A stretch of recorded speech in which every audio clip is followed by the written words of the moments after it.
Bonjour, bonjour. Voilà, c'est samedi, bientôt, samedi après-midi. Je viens ici encore, je salue des gens, je recommence encore par saluer tous ceux qui me suivent, que ce soit en direct ou bien que ce soit en différé. Quand je fais mes sorties, enfin plus particulièrement mes sorties vidéo ici sur Facebook, c'est principalement pour continuer sur continuer la campagne sur les prochaines élections présidentielles au Cameroun. C'est comment pouvons-nous arriver à sécuriser, à maintenir ou bien garantir l'intégrité du vote lors de cette prochaine présidentielle. Donc, excusez-moi, je vais mettre un peu de musique en arrière-plan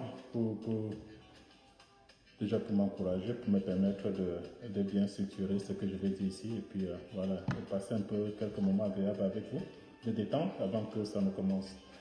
Je voudrais déjà préciser ici, que ce soit pour Facebook ou bien pour tous ceux qui nous écoutent, que je ne détiens aucun droit sur cette chanson.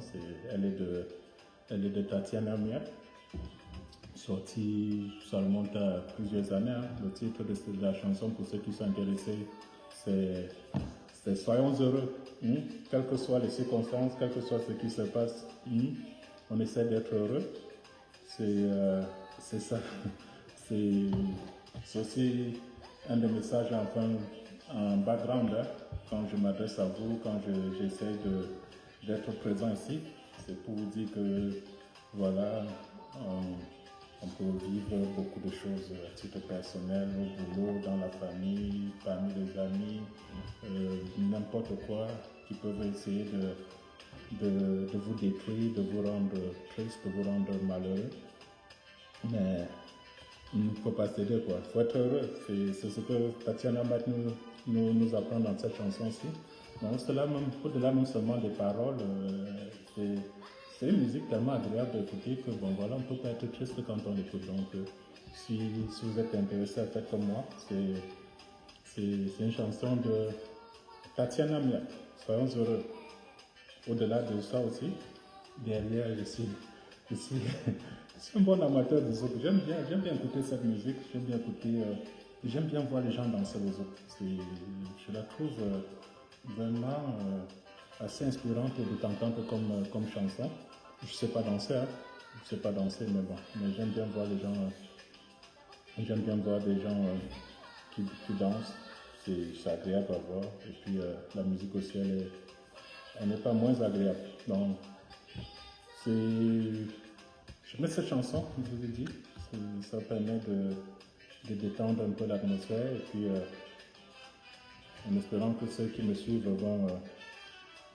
vont partager, méga partager, et puis voilà. Donc, oui, je vais commencer à m'exprimer après que j'ai fini d'écouter cette chanson de Tatiana Miat. C'est une chanson, c'est Soyons heureux, soyons heureux. On doit être heureux quelles que soient les circonstances. Au Cameroun, la vie est dure, c'est pesant. On est sans horizon, ça peut être déprimant, ça peut être voilà. Donc de temps en temps, prenez un peu du temps de nous détendre, d'être heureux quoi, d'être heureux. Et c'est ça qui nous permet d'appeler vers nous le lendemain meilleur. C'est ça le truc. Donc je vais pas abuser de votre temps et du mien non plus, donc je vais mettre fin à cette chanson et puis voilà, je vais entrer dans le vif du sujet.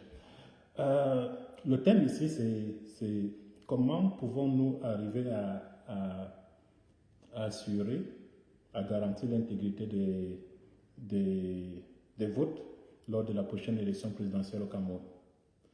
Je ne vais pas me répéter ici, ou bien je ne vais pas être académique, ou bien me mettre dans un style académique ici en essayant de vous apprendre c'est quoi les élections, comment ça se passe et tout ça. Mais rappelons-nous qu'il y a plusieurs étapes. Les élections, c'est tout un processus. Les élections et la proclamation, ça vient en bout de ligne. Donc, on est passé par plusieurs étapes. Et en bout de ligne, il y a le vote, il y a la proclamation. Bonjour Agnès.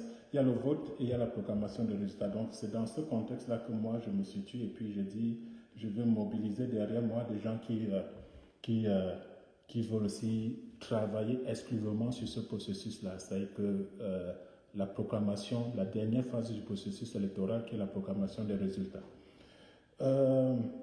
Pour ceux qui suivent un peu l'actualité, vous avez vu ce qui s'est passé au Tchad.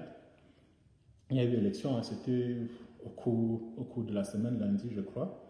Et 3 jours après, on a proclamé les résultats. Bon, il y avait deux principaux candidats, on va dire le fils de l'autre, président candidat, je ne veux pas dire président sortant, et l'opposant, non premier ministre Masra, Succès Masra. Qu'est-ce qui s'est passé? Il y a eu des élections, on a vu lors de la campagne les images, mobilisation immense, la foule qui s'est ruée dans les meetings de Succès Masra, partout il passait, il soulevait une ferveur vraiment qui ne pouvait laisser personne indifférent. Donc on pouvait penser au vu de ces images-là que logiquement, il pourrait être vainqueur de ces élections. Donc, ils ont voté lundi soir, mardi, pas de résultats, mercredi, pas de résultats, et jeudi, l'agence qui est censée proclamer les résultats a annoncé qu'elle devait proclamer les résultats. Quand ça a commencé à faire, voilà, de tous les témoignages qu'on a reçus, Djamena, la capitale, était quadrillée, des militaires partout, dans tous les points sensibles, et c'était déjà le signe annonciateur d'un hold-up électoral. Il ne faut pas avoir peur de mots. Oui, mon ami Port de l'Ouest, j'aime pas bien t'appeler Port de l'Ouest, mais bon, comme tu revendiques ce nom, voilà, je vais te dire bonjour aussi. Bonjour.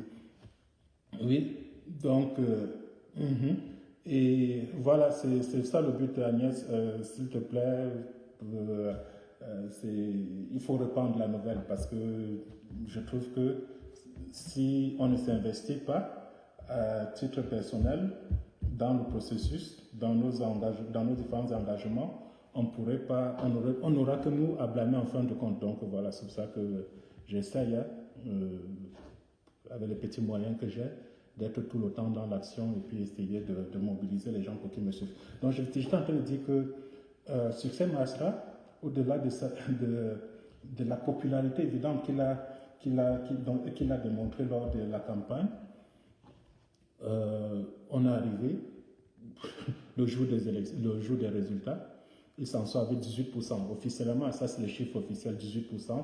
Le président candidat en a 60%.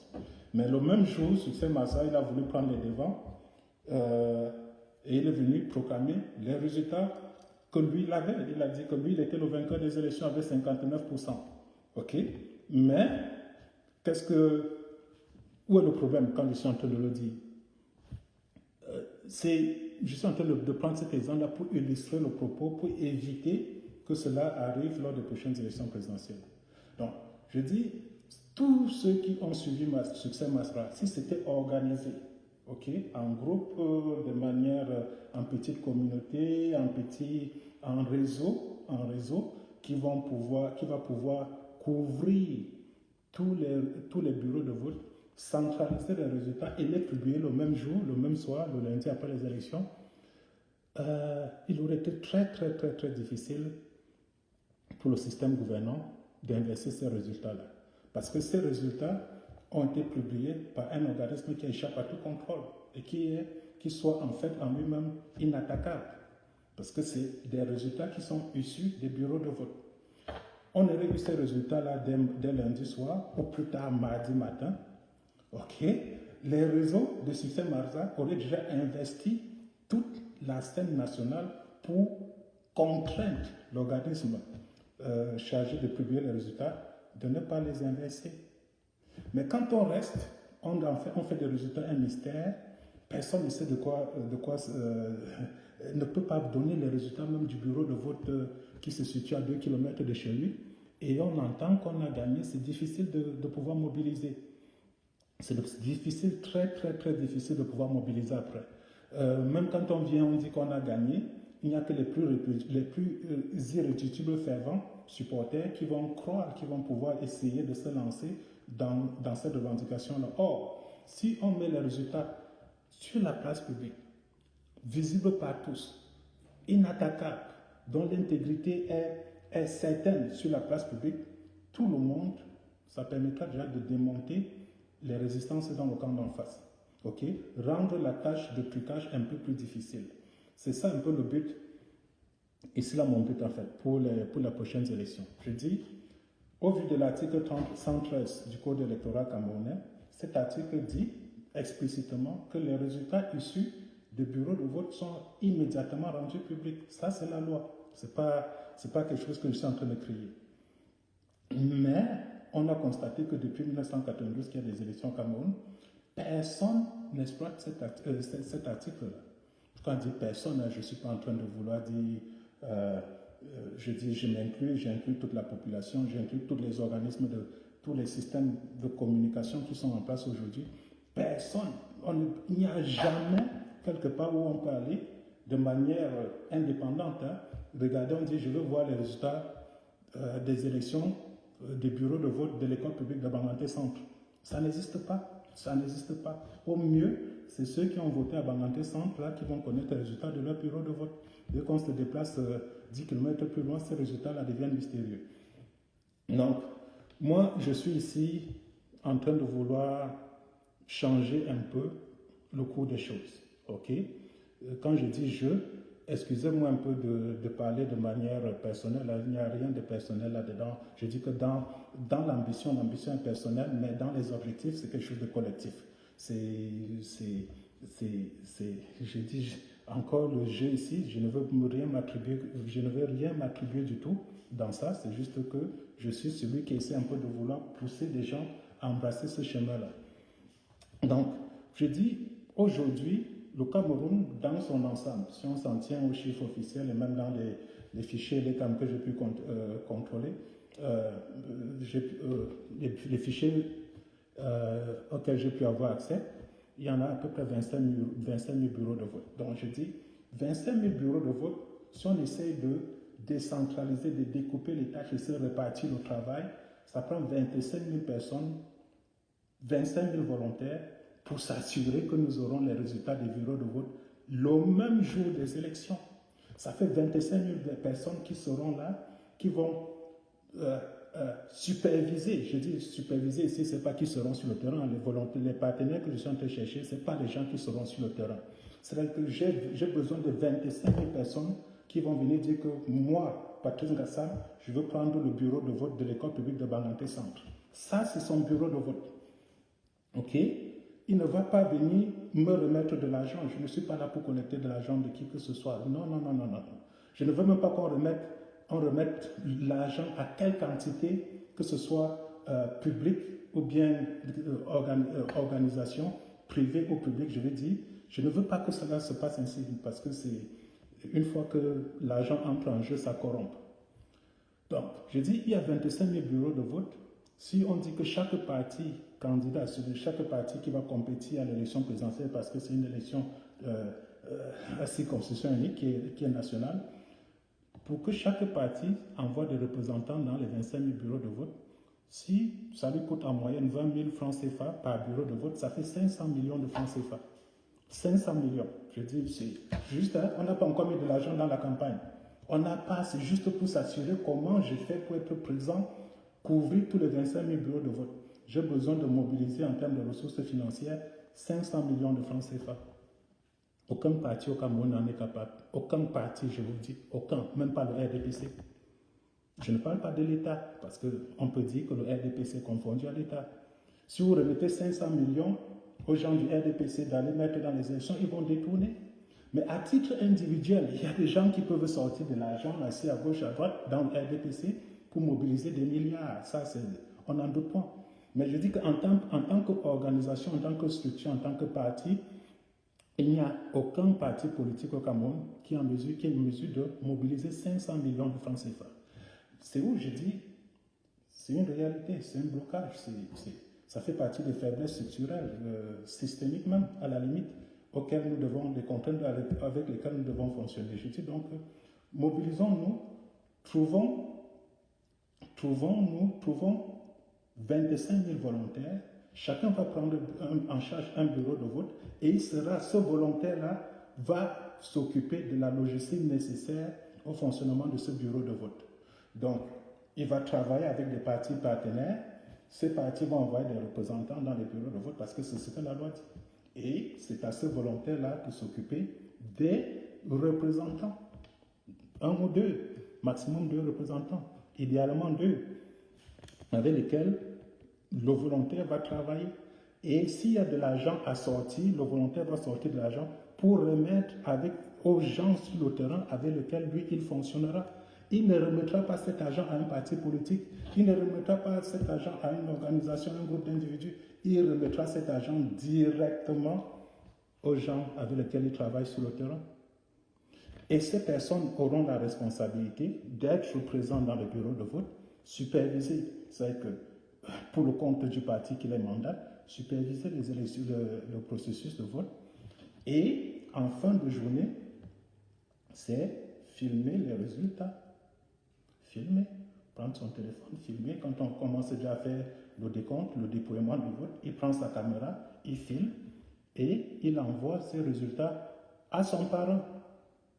Il envoie les résultats à son parent et le parent il alimente notre base de données centrale de recensement de tous les bureaux de vote que nous aurons mis en place, ce qui nous permettra en fin de journée d'avoir les résultats dans les 25 000 bureaux de vote que nous pourrons mettre sur la place publique de manière détaillée avec des éléments irréfutables de preuve pour dire que voici les résultats qui sont sortis dans chaque bureau de vote.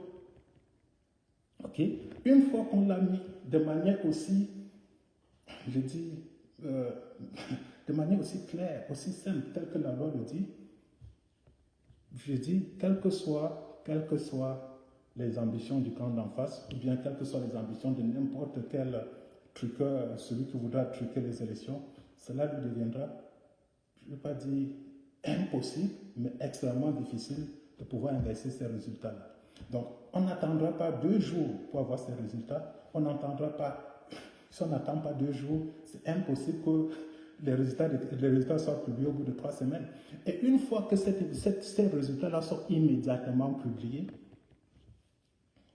on n'est plus qu'attendre effectivement sereinement que le Conseil constitutionnel qui est chargé, c'est là où les gens font souvent l'erreur, ils disent que non, la publication des résultats est interdite. Non, ce n'est pas la publication des résultats qui est interdite. C'est le Conseil constitutionnel qui ultimement déclare qui est le vainqueur d'une élection. Okay? Mais les résultats en tels qu'issus des bureaux de vote, ils sont immédiatement rendus publics et chacun peut se faire un décompte. Il a les 25 000 résultats. Il peut savoir de manière sans ambiguïté qui est le vainqueur de ces résultats-là. Donc, c'est ce que nous voulons essayer de faire ici. Là. Donc, mobilisons-nous, que chacun dise qu'il va prendre un bureau de vote, il va parrainer un bureau de vote. Je souhaite que ces parents-là soient, pour éviter d'être soumis aux pesanteurs ou bien certaines contraintes locales au Cameroun, que ces parents-là soient issus de la diaspora, mais ils vont travailler avec des représentants qui seront sur place dans les bureaux de vote au Cameroun. Ok? Donc, une fois que nous avons notre fichier de 25 000 volontaires, 25 000 personnes qui disent que, ok, ils vont s'occuper chacun d'un bureau de vote, nous allons maintenant essayer d'approcher tous les partis politiques au Cameroun, des gens qui voudraient travailler avec nous. Ok, on dit, tu nous fournis, tu nous dis quels sont tes représentants dans tes bureaux de vote et nous allons nous en occuper. Oublie la logistique. On te décharge de cette contrainte-là, on te décharge de ce fardeau pour que tu te concentres juste à faire la campagne. Tu te concentres juste à convertir, à convaincre les potentiels électeurs. Okay? Que tu ne sois plus dans une logique de dire, d'être intimidé même d'aller aux élections parce que tu ne sais pas comment tu vas faire pour couvrir certaines dépenses. Donc, je trouve que les dépenses liées à la supervision des bureaux de vote, c'est une dépense inutile. Hmm? C'est une dépense inutile qu'on peut essayer de soustraire ça de la responsabilité des potentiels candidats. Donc, c'est ça le but ultime ici, là. C'est ça le but ultime. Donc, si on le fait, je dis, les résultats, c'est quoi les prochaines élections présidentielles, si ça reste tel que c'est, je crois que ça va être le 6, bien le 8 octobre. Ce soir-là, c'est l'engagement, c'est l'objectif qui est mien, ok? Que le 8 octobre, ce jour-là, le jour des élections, avant que les Camerounais n'aillent au lit, qu'ils aillent au lit en sachant qui a gagné ces élections. Pas sur la base de rumeurs, pas sur la base de la foi ou bien de la cote d'estime qu'on peut avoir vis-à-vis de son candidat, mais ils doivent aller au lit en sachant qui a gagné sur la base des éléments irréfutables qu'on mettra à leur disposition ce soir. Et ces éléments irréfutables, ce sont les résultats bureau de vote par bureau de vote que nous allons mettre sur la place publique, que nous allons mettre à la disposition de tout le monde. C'est quelque chose qui sera accessible à tous, qui sera, je dis, n'importe qui pourra venir s'en référer pour savoir qui a gagné dans tel bureau de vote, dans tel arrondissement, dans tel département, dans telle région, au niveau national. C'est ça le but. C'est ça le but. Donc, je souhaite vraiment, je suis en train j'essaie chaque fois de mobiliser, de faire ceci. Le message, pour dire le moins, il a la peine, il a la crème, il n'est pas assez diffusé, il n'y a pas assez de Camerounais qui sont touchés par ce message-là. Je le dis sur la base des volontaires que je reçois. Je dis pour l'instant, la mobilisation, elle n'est pas encore au niveau de mes espérances. Mais donc, je compte sur vous, pour vous qui me suivez, pour vous qui n'avez pas d'autre intérêt au Cameroun que de voir les choses fonctionner normalement, de faire passer ce message-là. On peut trouver facilement 25 000 personnes. Quand je dis 25 000 personnes, 50 000, même 100 000 personnes qui vont se mobiliser pour dire qu'ils vont travailler pour assurer, pour que cet objectif-ci prenne corps, se réalise. Derrière ça, il y a des besoins en communication, il y a des besoins en termes de système d'information, il y a des besoins en termes de mobilisation et tout ça. Je dis, quel que soit comment, dans la capacité qu'on a, je dis, quel que soit ce qu'on peut mettre sur la table, ça serait la bienvenue pour pouvoir faire fonctionner ce projet. Je vous dis encore, quand moi je viens, je ne demande de l'argent à personne du tout. Ne me donnez pas de l'argent. Non. Je ne le veux pas. On ne travaille pas ensemble pour que quelqu'un prenne l'argent pour remettre à quelqu'un qui travaille sur ce projet. C'est essentiellement sur la base du bénévolat. Tous ceux qui viendront, ils feront ce qu'ils pourront faire exclusivement sur la base du bénévolat. Ils ne remettront l'argent à personne dans la structure qui travaillera sur ce projet-ci. Ok? Ils ne remettront l'argent à personne.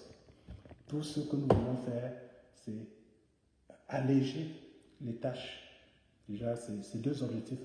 Alléger la tâche aux partis concourant au Cameroun, aux élections, et mettre l'information sur la place publique pour le bénéfice du plus grand nombre. C'est ce que dit la loi. C'est ce que dit la loi. Donc, c'est l'ambition que je porte ici. Et je voudrais, pour ceux qui m'ont suivi, ceux qui me suivent là, que ce soit aussi nos ambitions à tous. Thierry, il faut interpeller les lanceurs d'alerte afin qu'ils aident à diffuser le projet. Oui, bon, je dis, les lanceurs d'alerte, c'est un peu comme les agences de presse. Okay? Ils parlent de ce que les gens consomment. Okay? Au Cameroun, Mhm. Au Cameroun, on aime bien consommer ce qui est futile. Bon, et c'est là, ça se voit un peu sur ma page Facebook. Hein. Quand je vais publier un truc pertinent, parce que je trouve que ce que je suis en train de dire là, c'est pertinent. Je vais parler de l'article 113, il n'y a pas de réaction. Il n'y a pas de réaction. Mais dès que tu viens dire Samuel Eto'o, tu vois, c'est comme une ruée d'abeilles qui tombe sur ta page là, pour te dire que bon, voilà, c'est les sujets qui les intéressent. Donc, quand on va évoluer, si on arrive à maturer, on trouve des gens pour les projets aussi importants que cela, on n'a pas besoin de. Il ne faut pas que cela soit quelque chose de ludique, parce qu'une fois qu'on le fait, quand on arrive à mettre ça, à banaliser l'idée, les gens trouvent que c'est un jeu, on n'est pas sérieux. Donc, je voudrais, derrière, en bout de ligne, parce que dans ces fichiers de 25 000 personnes, là, il ne faudra pas que ce soit des gens qui viennent pour s'amuser, quoi. Ça doit être sur la base, j'ai confiance en Thierry, Thierry m'amène des gens, il dit aussi, voilà, les gens à qui il a confiance, et puis on a grandi comme ça, là, pour avoir nos 25 000 personnes. Il y a Agnès Lengi qui dit que voilà, elle connaît 5-10 personnes, elle apporte ces 10 personnes, nous travaillons ensemble.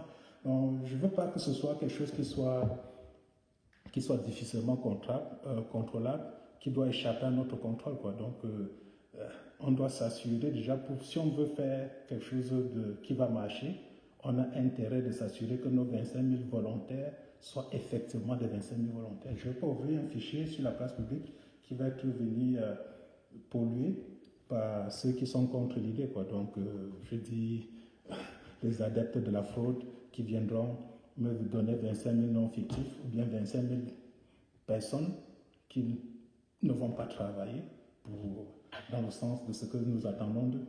C'est ça en fait. Donc, je préfère plus que ça aille comme ça là, ça se diffuse à travers les proches, à travers à travers leurs proches, à travers, ainsi de suite, pour arriver à constituer ce réservoir de volontaires dont je recherche. Donc voilà, si vous partagez cette ambition, si ça vous intéresse, pour l'instant, je suis la face visible de ce projet-là. Vous me contactez, mes contacts, même mes numéros de téléphone, ils sont disponibles sur la place publique. Ce n'est pas quelque chose de caché. Vous me contactez et puis on va travailler dessus ensemble. Donc voilà, je vous ai dit, chers amis, je ne vais pas abuser de votre temps. C'est que c'est samedi. Et là où je suis, il fait très beau. C'est le printemps, hein. Que ce soit en Afrique, que ce soit partout ailleurs, c'est la saison la plus douce de l'année. Bon, je vous souhaite un très bon week-end. Merci de m'avoir écouté. S'il vous plaît, diffusez le message auprès de vous. Et puis, pour que nous ayons ce fichier de 25 000 volontaires, le temps joue contre nous. Parce que vous voyez, on parle de 2025 ou avant. Quand on dit ou avant, les gens peuvent croire que le avant là, c'est quelque chose de lointain. Il peut être immédiat. Dans 40 jours, on peut avoir l'élection au Cameroun. Nous sommes en 2024, 2025, c'est l'an prochain. Donc, quand on dit 2025 ou avant, c'est que c'est 2024. À n'importe quel moment de 2024, il peut y avoir élection. Donc, je trouve que je suis déjà dans le money time là. Le projet n'a pas encore atteint le stade de maturation espéré. Donc, aidez-moi à faire que cela devienne une réalité. Donc, on va pouvoir faire changer les choses. On va montrer une autre image du Cameroun, une autre image même au-delà du Cameroun, de l'Afrique noire dans son ensemble. Parce que je dis, même au Sénégal, je n'ai pas vu une soirée électorale qui soit animée, portée par les Sénégalais, qui peuvent venir dire, OK, dans la région de temps, bureau X, voici les résultats. On part dans une autre région, on dit que voilà le résultat dans telle commune.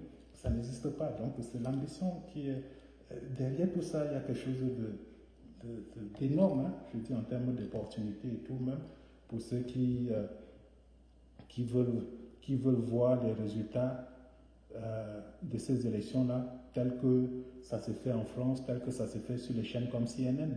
Donc les cartes dynamiques, les informations géographiques, et ainsi de suite, qui sont compilées et affichées sur l'écran. Donc derrière, il y a, je ne dis pas pour les professionnels du codage, hein, de l'informatique et tout, il y a beaucoup de boulot et, et ça peut être même une opportunité d'affaires pour certains. Donc voilà, je ne vais pas, plus je parle, plus je dis au revoir, plus j'ai tendance à vouloir rester. Donc cette fois-ci, c'est la bonne. Je vous remercie de m'avoir suivi et je vous souhaite à tous et à toutes un excellent week-end.